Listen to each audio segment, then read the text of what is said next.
नमस्कार, मैं हूं मनोज वर्मा और आप देख रहे हैं अटेंशन। एमपी के चुनावी अखाड़े में दिग्गजों का जमावड़ा लगने वाला है। एक बार फिर प्रधानमंत्री मोदी मध्य प्रदेश आ रहे हैं और वो इस महीने 3 बार एमपी का दौरा करेंगे। इतना ही नहीं, कांग्रेस की तरफ से भी प्रियंका और राहुल गांधी एमपी में मोर्चा संभालते नजर आएंगे। लेकिन सवाल ये है कि बीजेपी और कांग्रेस के दिग्गजों के लिए एमपी इतना महत्वपूर्ण क्यों है? क्या 2023 के सहारे 2024 का रास्ता भी तैयार किया जा रहा है? क्या एमपी को जीतकर एक दूसरे पर मनोवैज्ञानिक दबाव बनाने की कोशिश है? आज चर्चा इन्हीं सवालों की इर्द गिर्द करेंगे, लेकिन पहले ही रिपोर्ट देखिए।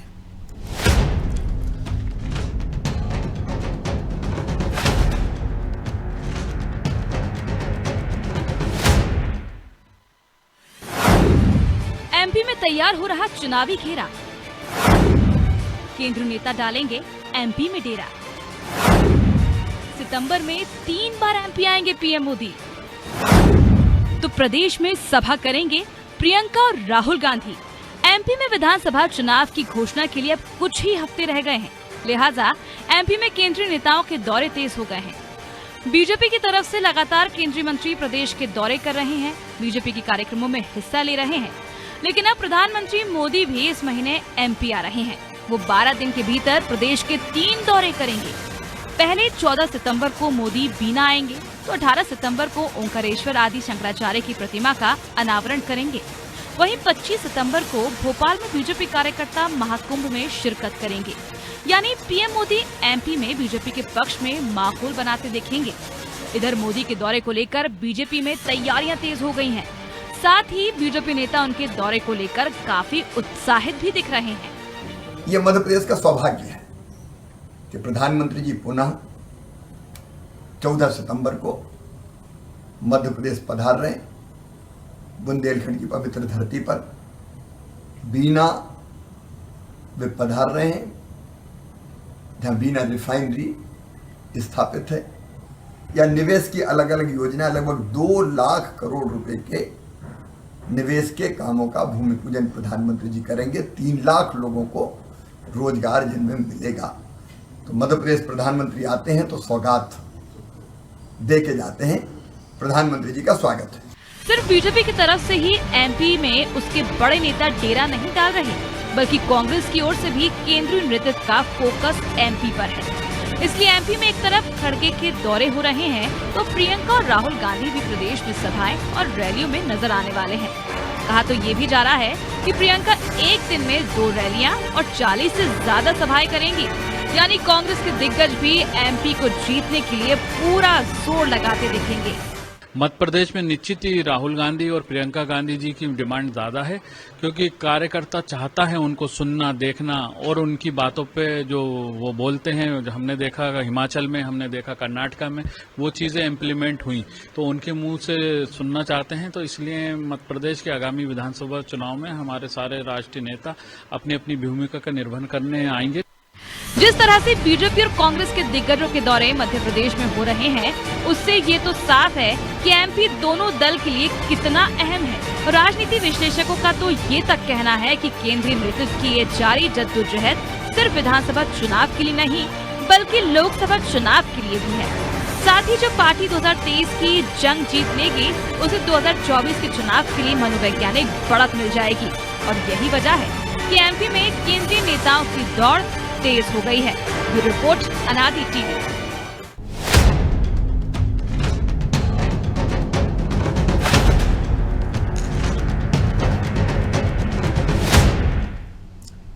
तो इसी पर चर्चा करने के लिए हमारे साथ जुड़ गए हैं वरिष्ठ पत्रकार रमेश शर्मा और हमारे सहयोगी ब्रजेश चौक से। बहुत स्वागत है शर्मा जी आपका। और निश्चित तौर पर मध्य प्रदेश महत्वपूर्ण भी है, देश का दिल है। 29 लोकसभा सीटें हैं और पिछली बार 28 सीटें मिली थी। विधानसभा में बीजेपी जरूर बहुमत का आंकड़ा चूक गई थी, लेकिन बाद में उपचुनाव में एक असर पूरी हो गई। लेकिन इस बार करो या मरो की लड़ाई, और आप और हमारी इस कार्यक्रम में कई बार इसको लेकर चर्चा भी हुई, जिसमें आप लगातार ये कहते रहे इस बार का चुनाव बहुत अलग है। तो इस अलग चुनाव में अगर प्रधानमंत्री के लगातार दौरे, अमित शाह के दौरे और दूसरी तरफ से प्रियंका गांधी, राहुल गांधी, मल्लिकार्जुन खड़गे या कांग्रेस के तमाम दिग्गज नेता, तो कितना महत्वपूर्ण हो जाता है ऐसे में ये दौरे? देखिए, निश्चित रूप से जैसा कि आपने भी कहा कि ये चुनाव जो मैंने कई बार कहा है अलग है, तो सबसे पहले तो यही देख लीजिए, इससे पहले किसी भी चुनाव में किसी भी दल के केंद्रीय नेताओं की इतनी यात्राएं नहीं हुई। और अगर इतने हम कम साल भर पीरियड में, इतने कम समय में अगर हम साल भर में अगर अंदाज लगाएं तो साल भर में कितनी बार तो मोदी जी आ चुके हैं, कितनी बार अमित शाह आ चुके हैं, नड्डा जी इसमें आ चुके हैं। ऐसा कौन सा भाजपा का महत्वपूर्ण नेता है जो नहीं आया हो? ठीक उसी प्रकार कांग्रेस में भी आप देखें कि इस बीच में सब आ चुके हैं, राहुल जी भी आ चुके हैं, प्रियंका जी भी आ चुके हैं, खड़गे जी भी आ चुके हैं, और जितने नेता उनके हैं। तो कहीं ना कहीं ये चुनाव बहुत टफ चुनाव है। जैसा कि हम वातावरण देख रहे हैं कि अभी ये नहीं कहा जा सकता कि मतदान के बाद स्थिति क्या बनेगी, लेकिन फिर भी मध्य प्रदेश से लगे हुए जो दोनों राज्य हैं, छत्तीसगढ़ और राजस्थान, उनकी हवा थोड़ी सी दिख रही है, किधर थोड़ा झुकाव है और किधर थोड़ी कमजोर है। लेकिन मध्य प्रदेश में ये हवा बिल्कुल नहीं दिख रही कि कौन कमजोर थोड़ा है और कौन थोड़ा 2 कदम आगे है। यहाँ बिल्कुल बराबरी की टक्कर है। इस बराबरी की टक्कर को अपने पक्ष में बदलने के लिए दोनों ही पार्टियां न केवल एड़ी चोटी का जोर लगा रही हैं, बल्कि एक दूसरे के हाथ से मुद्दे छीन रही हैं, एक दूसरे के मुद्दों में बिल्कुल हवा निकाल रही हैं। आप और लगातार देख लीजिए, अगर इन्होंने कहा कि हम 1000 देंगे लाडली बहना को, तो उन्होंने कहा कि हम 1500 देंगे। जब उनने 1500 कहा तो इन्होंने कहा कि हम अब बढ़ा करके 1200 कर दिए और 3000 तक ले जाएंगे। तो ये जो इसी तरीके से आप किसान देखें, उन्होंने अगर ऋण मुक्ति की बात की है तो उन्होंने ब्याज माफ कर दिए। ये जो लगातार आप देख रहे हैं घोषणाएं की, अगर उन्होंने सिलेंडर सस्ते होने की बात की है तो उन्होंने 200 रुपए कम कर ही दिए। तो कुल मिलाकर के ये बराबर कंपटीशन चल रहा है, एक दूसरे पे आक्षेप लगाने का काम चल रहा है। और न केवल ये प्रदेश के स्तर पर बल्कि देश के स्तर पर इन्होंने योजना पूर्वक एक गठबंधन बनाया और उस गठबंधन का नाम इंडिया रखा। तो इंडिया नाम की हवा निकालने के लिए वो भारत नाम आ गया। यद्यपि ये बात सही है कि देर से निर्णय लिया, लेकिन कुल मिलाकर के अब ये निर्णय बराबर होता चला जा रहा है और हम देखते चले जा रहे हैं। तो मोदी जी की जो लगातार यात्राएं हो रही हैं, मोदी जी की जो यात्रा है, विधानसभा चुनाव अपनी जगह है, लेकिन विधानसभा के साथ साथ 2024 की भी इसमें पूरी तैयारी है। पूरी ताकत के साथ 2023 का चुनाव और 2024 का चुनाव भाजपा लड़ेगी। अभी तो आप ये नेताओं के दौरे देख रहे हैं, आगे चल करके आप कहीं ना कहीं नारों में भी देखना, नारों में किस तरीके का कंपटीशन होता है, एक दूसरे की छवि भंग करने का कैसी स्पर्धा होती है, ये भी सब हमें बहुत जल्दी देखने को मिलेगी। जी बिल्कुल। तो ब्रजेश जी, एक चीज़ और देखने लायक है कि पिछले साल हमने देखा था 17 सितंबर को मोदी का जन्मदिन था, तो मध्य प्रदेश को उन्होंने चीतों की सौगात दी थी। इस बार इस महीने में जो 3 कार्यक्रम और तीनों एकदम अलग, कि अगर बीना में बात करें तो वो निवेश 50,000 करोड़ के निवेश, यानी वो विकास से जुड़ा मामला है। दूसरा कार्यक्रम statue of wellness Shankaracharya ji की, वो अध्यात्म से जुड़ा मामला है। हमने देखा जैसे महाकाल लोक बनकर तैयार, उसी प्रकार की एक आध्यात्मिक अनुभूति शंकराचार्य के माध्यम से पूरे देश को होगी। और तीसरा एक विशुद्ध राजनीतिक कार्यक्रम है, कार्यकर्ता महाकुंभ, जो इसके पहले भी हम 2 बार देख चुके हैं। 18 में भी देखा था हमने, 13 में भी, और इत्तेफाकन या संयोग जो भी कहे, और दोनों बार उस समय भी मोदी थे और तीसरी बार भी वही आ रहे हैं। तो बीजेपी की चिंता भी समझ में आ रही है और बीजेपी के लिए मध्य प्रदेश कितना महत्वपूर्ण ये भी समझ में आ रहा है। तो इसमें पीछे कोई घबराहट है या अतीत से सबक छुपा है? देखिए मनोज जी, ये ना कोई घबराहट है, निश्चित तौर पर अतीत से सबक छिपा हो सकता है, लेकिन ये एक रणनीति का हिस्सा है। बाकायदा जो 3 कार्यक्रम हैं 12 दिन में प्रधानमंत्री नरेंद्र मोदी के, वो तीनों अलग अलग संदेश देते हैं। जो बात की जा रही है 2 लाख करोड़ के निवेश की, बीना में वो आ रहे हैं, पहला कार्यक्रम होगा उनका। उस कार्यक्रम के माध्यम से एक संदेश देने की कोशिश कर रही है बीजेपी या सरकार कि 3 लाख लोगों को रोजगार मिले। बिल्कुल, जो बड़ा तो रोजगार का एक बड़ा मुद्दा था, उस मुद्दे को किस तरह से अपने फेवर में, कि देखिए हम रोजगार सृजन करने की दिशा में भी बढ़ रहे हैं। एक तो जो कांग्रेस लगातार बेरोजगारी का मुद्दा उठा रही है, वो एक रणनीति का हिस्सा है कि प्रधानमंत्री से एक पूरी तरह से पूरे मध्य प्रदेश में और पूरे देश में वो एक मैसेज दे सकते हैं, रोजगार का मुद्दा।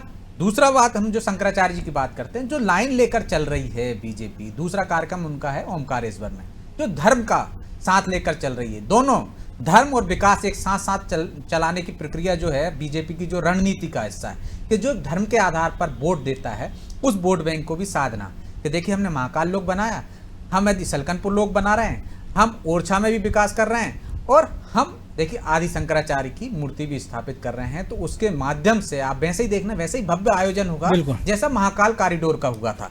तो एक मैसेज देने की कोशिश कि हम दोनों चीजें कर रहे हैं। यदि कोई कहे कि हम सिर्फ धर्म को आधार पर आपसे मतदान मांग रहे हैं, वोट मांग रहे हैं, तो वो भी नहीं है। हम विकास भी कर रहे हैं, हम रोजगार की बात भी कर रहे हैं, महंगाई की बात भी कर रहे हैं। जो अभी शर्मा जी ने कहा था कि किस तरह से महंगाई मुद्दा बना रहे, तो उन्होंने सिलेंडर पर दाम कम कर दिए, और भी राहतें आपको हो सकता है चुनाव से पहले मिल जाएंगी। तीसरा उनका कार्यक्रम है भोपाल में, जो उसको कार्यकर्ता महाकुंभ का नाम दिया है, जो पूरे मध्य प्रदेश से जो कार्यकर्ता आएंगे। तो निश्चित तौर पर कार्यकर्ता में यदि कोई निराशा होगी, उसको जो कोई डाउट होगे, वो एक मोदी जी जोश भरने का काम करेंगे। तो देखिए, संगठन जब पूरी ताकत से मैदान में उतरेगा तो ये तीनों रणनीति के हिसाब से मेरा जो मानना है कि ये रणनीति का हिस्सा है, ना किसी की घबराहट है। कुछ भाजपा हर तरफ से, जो कि हम कह रहे हैं, जो शर्मा जी भी कह रहे थे, टफ मुकाबला है इस बार। और जब मुकाबला दिलचस्प हो और जब मुकाबला बराबरी का हो मनोज जी, तो जो कम मेहनत करेगा वो निश्चित तौर पर पिछड़ जाएगा। जो हर मोर्चे पर तेजी से सक्रिय होगा, चाहे हम क्रिकेट की भाषा में कहें, फील्डिंग बेहतर करेगा, बॉलिंग बेहतर करेगा और बैटिंग बेहतर करेगा, तो उसको सफलता मिलती है। तो वही कोशिश बीजेपी कर रही है कि आप एक क्षेत्र में नहीं, हर क्षेत्र में आपको सक्रिय होना पड़ेगा और हर मोर्चे पर आपको पूरी ताकत से, पूरी दमदारी से, पूरी शक्ति से उतरना पड़ेगा। और हम पहली बार कांग्रेस में देख रहे हैं, बीजेपी ऐसा करती रही है मनोज जी। यदि मोदी जी को हम दौरों की बात करें तो चाहे कर्नाटक में देख लीजिए, पश्चिम बंगाल में देख लीजिए, जहां उनको लग रहा था कि हम किस तरह से पिछड़ सकते हैं या हमारा सरकार बनाना मुश्किल है, लेकिन वहां भी उन्होंने पूरी ताकत से लड़े। यदि पूरी ताकत से नहीं लड़ते तो परिणाम और अलग होते। हारने वाली जगह पे भी वो पूरी ताकत से लड़ते हैं। और जब बराबरी का मुकाबला हो, वहां तो पूरी ताकत से उतरना ही चाहिए, क्योंकि वो आप अपने फेवर में कर सकते हो। लेकिन ये हमने एक अच्छी बात और देख ली है कांग्रेस में। अब देखिए, गुजरात में चुनाव हो रहे थे और भारत जोड़ो यात्रा निकल रही थी, राहुल गांधी गुजरात से छूते हुए निकल गए। वो चाहते तो वो ताकत वो भी लगा सकते थे कि इस यात्रा का यहाँ फायदा हो जाए, चुनावी राज्यों में भी वो यात्रा निकले, लेकिन वैसा नहीं किया। बीजेपी ऐसा नहीं करती। लेकिन अब कांग्रेस में वो देखने को मिलने लगा है कि किस तरह से लाभ लिया जा सके बड़े नेताओं की। तो कांग्रेस भी पूरी ताकत लगा रही, बड़े नेताओं से उसको फायदा होता है तो उनके दौरे तय कर रही है, यात्राओं की तय कर रही। पहली बार उसने अपने क्षेत्रीय छत्रप कहे जिनको, हमको सबको जिम्मेदारी दे दी है, सब यात्रा निकाली। तो बीजेपी की नकल भले ही कर रही हो वो, लेकिन क्या वो उतनी संगठन उसका सक्षम है? क्या उसके कार्यकर्ता में उतना जोश भरने की किसी नेता में काबिलियत है? ये हम देखते हैं कि कहीं कई मामलों में वो पिछड़ी हुई है। लेकिन मुकाबला दिलचस्प है, वो उसके जितने संसाधन हैं, जितनी मेहनत कर सकते हैं, वो उस हिसाब से कर रहे हैं, क्योंकि उनको भी लग रहा है कि ये मौका है,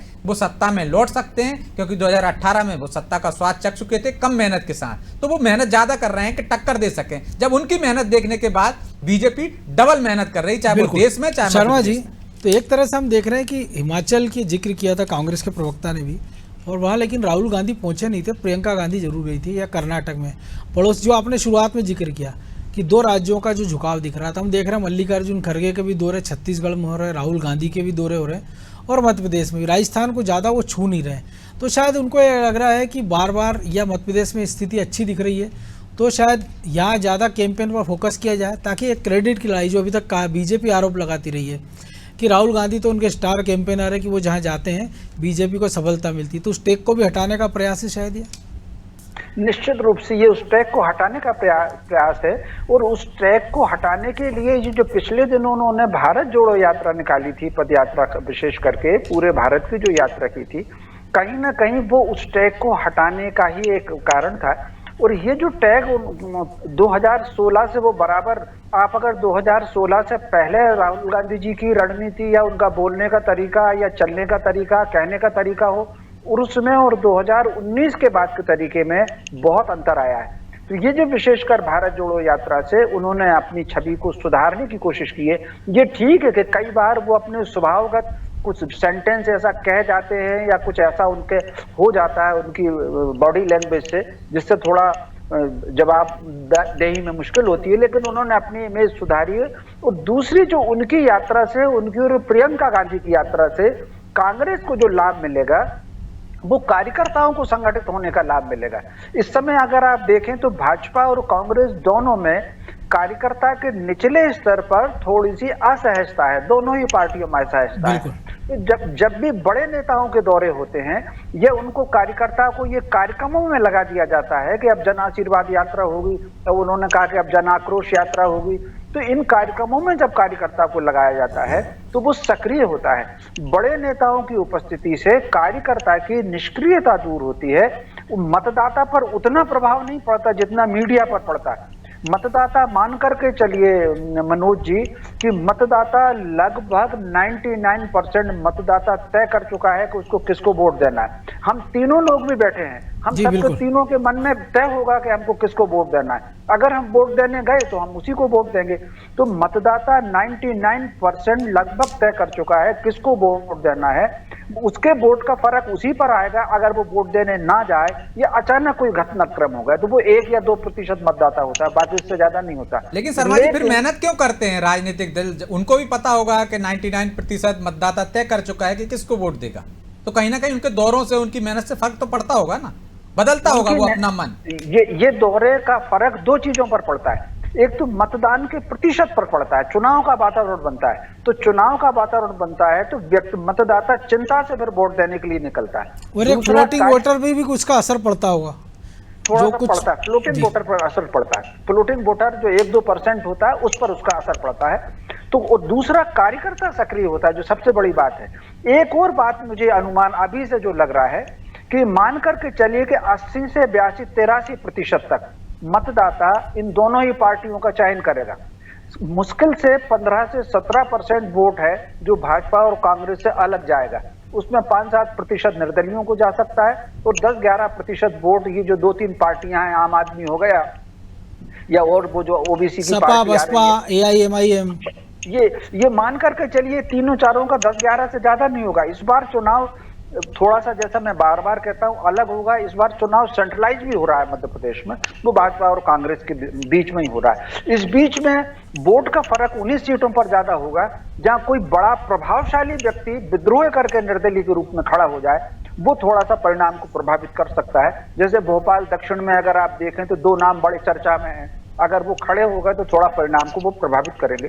तो कुल मिलाकर के तो ये जो बड़े नेताओं के दौरे हैं, ये कार्यकर्ताओं को साधने के दौरे हैं कि वो छोड़ छोड़ के, जो इस तरीके से आप देख रहे हैं, कई विधायक, पूर्व विधायक, कोई भाजपा से कांग्रेस में आ रहा है, कोई कांग्रेस में भाजपा में आ रहा है, तो वो जो है कहीं ना कहीं उनको समझाना और उनको रोकना, इसका इन दौरों का ज्यादा असर पड़ता है चुनाव के समय पर। एक और बात मैं ब्रजेश जी कहना चाहूंगा आपसे कि साल भर पहले बड़े नेताओं का दौरा और चुनाव से 4 महीने पहले बड़े दाव, इन दोनों का प्रभाव बिल्कुल अलग अलग होता है।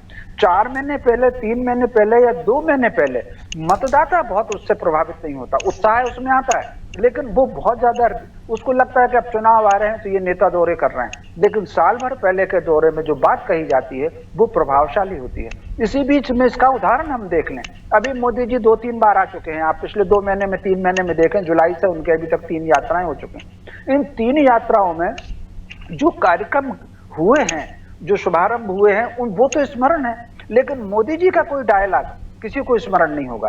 या पिछले दिनों प्रियंका जी आई थी, उन्होंने कोई डायलॉग दिया, वो जनचर्चा का विषय नहीं है। जो पहले साल भर पहले बड़े एक जरूर रहा कॉमन सिविल कोड को लेकर जो उन्होंने इशारा किया था। देखिए, कॉमन सिविल कोड ये पहला मुद्दा नहीं है। आप अगर देखें, कॉमन सिविल कोड की बात संविधान सभा में भी उठी है, लोकसभा में। मैं तो हालिया दौरे की बात कर रहा हूँ जी। हाँ, तो वो चूंकि उन्होंने उछाला है, ये 2-3 मुद्दे हैं जो उन्होंने ताजे उछाले हुए हैं। वो फिर एक और बात है जो मुझे लग रहा है, अभी ये ठीक है कि उन्होंने उछाल दिए हैं, हो सकता है कि 2024 तक ये निर्णय ना ले पाए या ले भी ले, लेकिन मान करके चलिए कि अगर मोदी जी ने उछाल दिया है, 2024 में सरकार रिपीट हो तो ये मुद्दा आ जाएगा।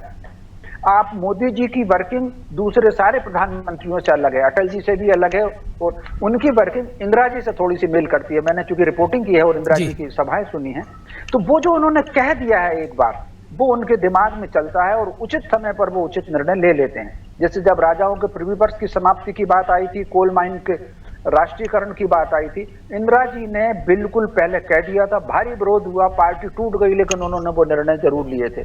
ठीक उसी प्रकार मोदी जी ने अगर राम मंदिर का कहा तो उन्होंने सुप्रीम कोर्ट में चिट्ठी लिखी थी, फैसला जल्दी होना चाहिए। 370 का आप मामला देख लीजिए। तो नोटबंदी सबसे बड़ा उदाहरण है।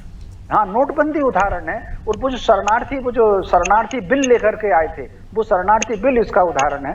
मोदी जी का अगर आपको याद हो, जब वो गुजरात के मुख्यमंत्री थे तो गोधरा कांड के बाद उन्होंने इस शरणार्थी समस्या पर बातचीत की थी कि आखिर भारत में पाकिस्तान, बांग्लादेश के लोग क्यों इतनी बड़ी संख्या में आकर के रह रहे हैं। तो उसके बाद अगर आप देखेंगे तो धार्मिक आधार पर जो उन्होंने शरणार्थी बिल लेकर आए, वो उसका वहां से कनेक्शन आता है। ठीक उसी प्रकार तो ये सारी चीजें जुड़ रही हैं। तो मान करके चलिए कि 2023 के थोड़ा सा 24 के थोड़ा पहले या थोड़ा बाद ये भारत का नाम भारत होना, एक नागरिक आचार संहिता होना, ये कुछ फैसले जरूर हो सकते हैं। जी ब्रजेश जी, बहुत छोटी प्रतिक्रिया क्योंकि समय नहीं है, कि बीजेपी के पास तो वो ढांचा है कि अगर उसका केंद्रीय नेतृत्व कोई लाइन दे गया तो नीचे तक उसको सर्कुलेट कर दे और इम्पैक्ट देख ले उसका।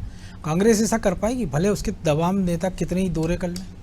देखिए मनोज जी, कांग्रेस का काम करने का कल्चर अलग है। यदि हम संगठन से तुलना करेंगे तो निश्चित तौर पर वो पिछड़ती दिखती है, लेकिन कांग्रेस पूरे देश में है, इसी तरीके से चल रही है। कोई उस संगठन की बदौलत नहीं चल रही है और नेताओं के पीछे ही भीड़ जमा हो जाती है, उसके कार्यकर्ता सक्रिय हो जाते हैं। तो ये उसके नेता सक्रिय हो गए तो निश्चित तौर पर उनके समर्थक सक्रिय हो जाते हैं, क्योंकि वो संगठन से नहीं जुड़े होते, संगठन के लोग नहीं होते, वो नेता के लोग होते हैं। तो उनको अपने क्षेत्रीय छत्र सतर्क करना पड़ते हैं, उनको और ये भी निर्भर करता है फिर उस नेता के पास फॉलोइंग कितनी है। फिलहाल समय की कमी है, चर्चा को विराम देना होगा। बहुत धन्यवाद शर्मा जी।